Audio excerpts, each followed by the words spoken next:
Welcome back to the show. Poached pears is an iconic winter dessert. It's one of those desserts that will just have you begging for more, especially when it's served with that Clover Bliss chocolate medium cream dairy dessert. Dumi, you have got me ticking all the boxes when it comes to this dessert. Yes, Balisa, and I just want to finish off these ones that we've made because this is exactly what we're making today. We're making these poached pears and we're going to be topping it with our beautiful, decadent, delicious Clover Bliss, Balisa. As you can see it pouring onto that. The flavors of the pear and the Phyllo pastry and that decadence of the Clover Bliss on top is just everything you need. The classic flavour, chocolate and pears. Oh my goodness, you just cannot beat it. I mean, just about chocolate and anything almost, you know, there's a great combination, but that really is a true classic food combination that just works so well. So you've got that voluptuous note coming from the Bliss. Oh, I mean, Explosion. It's definitely a match made in heaven there, absolutely. So I'm going to be working on the Phyllo. Now, what's really important with the Phyllo, it's all about the layers. So if you have a look here, you can just see it's layer after layer after layer. It is very important to actually keep it covered with a damp cloth at all times. It will dry out in an instant and become very, very brittle as well. So what we're going to need to do is we actually need to cut lots of sort of squares or rectangles, should I actually say, not squares, rectangles of pastry. So just opening up your Phyllo that you've got. If it tears, it's not the end of the world. I was going to say, okay. because don't worry about that. That's okay. So what you do is take in a sharp knife and just running it all the way through your pastry like that. And then another layer like this.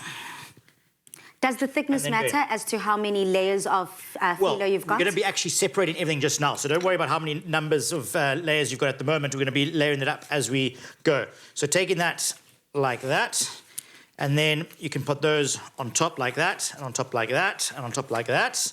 Okay. And then we'll probably go that into 3 here. So cutting across there, and cutting across there. All right, so we've got everything all cut, and again, preparation is all key. That. Cover again. Cover again. Keep it covered as you go. So what you're going to do is just have a little sort of point where you can fold back and take 2 or 3 layers to start with. And then take in your first layer, melted butter.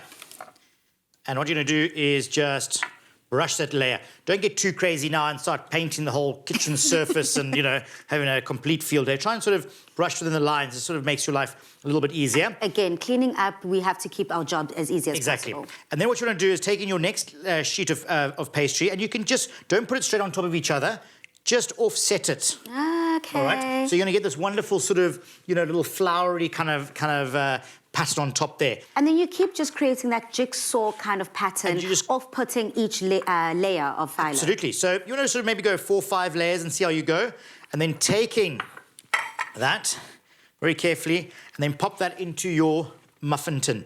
And again, just prime it up, the size like that, and then just again from the center, pushing out into there, nipping everything together, push it out just like that, and then you can start sort of opening up. So if you have a look at the ones we've got, you can see it sort of all sort of cascading over the sides ever so slightly. And again, remember, you put that pear in just now that Tumi is preparing, so that's going to sit in there. That's going to really push everything into there. Bali, you've got the liquid that we're going to be poaching our pears in. Luckily, I've got some softer pears, so it doesn't need to be poached for too long. You've got over there some white wine, we've got some honey, we've got some sugar, vanilla essence, and some cloves for the additional flavour. And so you can pass that over to me, and then I'm going to start poaching these pears. Here we go, Chef. Can you hand this over to Dumi? I've handed it over with the pin, Dumi, just so that you can mix in those ingredients. Right now, I have put in all of the ingredients for the sauce, but it's quite stiff. That honey is keeping it very, very, very sturdily together. So it's very, very important that when it's on that heat, that honey will slowly dissolve, and that's what Dumi is now mixing it all in. Correct. And then, Palisa, we're also going to be, as we're cooking the pears, they're also going to release some of their own juices, so you shouldn't have to worry about it burning up or anything like that, because it's going to release its own juices, cook up nicely, get nice and soft. And remember, if it doesn't cook all the way through, it's still going to go into the oven to bake. So unless you want your pears very firm, then you can literally put it into the oven as is. But I'd suggest that you poach them just a little bit so that they at least absorb some of the flavour of whatever we're flavouring it with. Yeah, I think that softness you sort of break into, because it also adds another texture. Talking about the texture of the pastry, and then you've got the Bliss that goes with it, and then you've got that pear as well. So yeah, I think little softer is better than something that's too firm. Right now, Palisa, like I mentioned, remember that these pears are quite soft. I mentioned I don't want to poach them too long because they're still going to bake. We don't want it to fall apart in the oven. So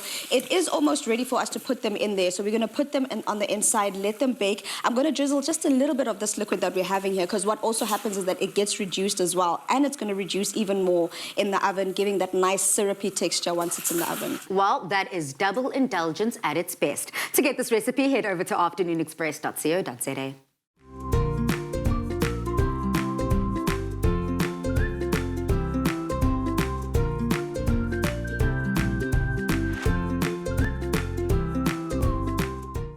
Made with love by Clover. Chef, it has been an absolutely amazing week with you here on Afternoon Express. But now it's time for us to kick back, sit down and relax with you and enjoy the beautiful pies that we've created throughout the show. Now, touching back to your cookbook, you are giving it away. So can I kind of encourage you to sign it? Absolutely. I will gladly sign it. And when that goes to a winner, they're going to have an absolute great time in the kitchen with gaining lots and lots of confidence. Well, we're going to get that message from Chef Charts when we come back.